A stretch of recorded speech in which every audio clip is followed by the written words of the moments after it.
Hello friend, नमस्ते। आप सब कैसे हैं? आशा करती हूँ आप सब बहुत अच्छे होंगे। फ्रेंड्स, मेरे चैनल में आप सभी का स्वागत है। मैं आप सबके बीच में एक छोटा सा शिव चर्चा भजन सुना रही हूँ। शिव चर्चा भजन कैसा लगेगा कमेंट करके ज़रूर बताइएगा। और मेरे चैनल पर जितने लोग नए नए हैं, मेरे चैनल को लाइक शेयर सब्सक्राइब करना ना भूलिएगा। कमेंट में बताना कैसा लगा। कैसन दुनिया बनौलाए जगत के गुरु, समझ में आवत नाही। कैसन दुनिया बनौलाए जगत के गुरु, समझ में आवत नाही। कैसन दुनिया बनौलाए जगत के गुरु, समझ में आवत नाही। केहू के बंगला ऊपर बंगला, केहू के महल के तैयारी। केहू के बंगला ऊपर बंगला, केहू के महल के तैयारी।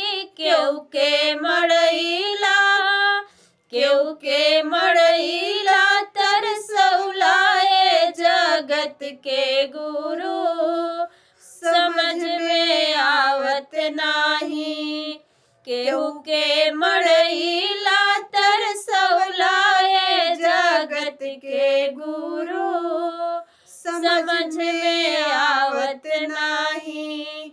कैसन दुनिया बनौलाए जगत के गुरु, समझ में आवत नाही।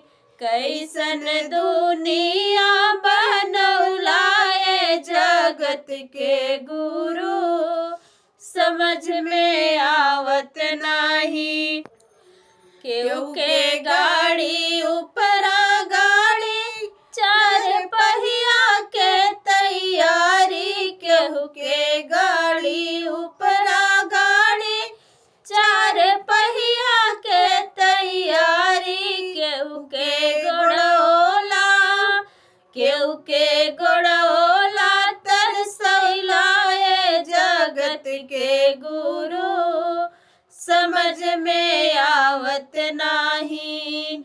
केहू के गोड़ोला तरसौलाए जगत के गुरु, समझ में आवत नाही। केहू के गाड़ी ऊपरा गाड़ी, चार पहिया के तैयारी। केहू के गाड़ी ऊपरा गाड़ी, चार पहिया के तैयारी। केहू के गोड़ोला, केहू के गोड़ोला तरसौलाए जगत के गुरु, समझ में आवत नाही। केहू के गोड़ोला तरसौलाए जगत के गुरु, समझ में आवत नाही। कैसन दुनिया बनौलाए जगत के गुरु, समझ में आवत नाही। कैसन दुनिया बनौलाए जगत के गुरु, समझ में आवत नाही।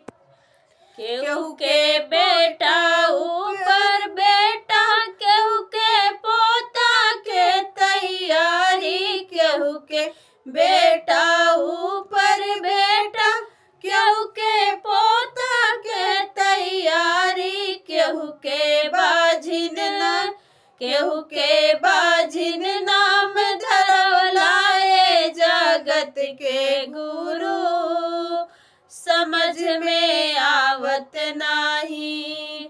केहू के बाझिन नाम धरौलाए जगत के गुरु, समझ में आवत नाही। केहू के बेटा ऊपर बेटा, केहू के पोता के तैयारी। केहू के बेटा ऊपर बेटा,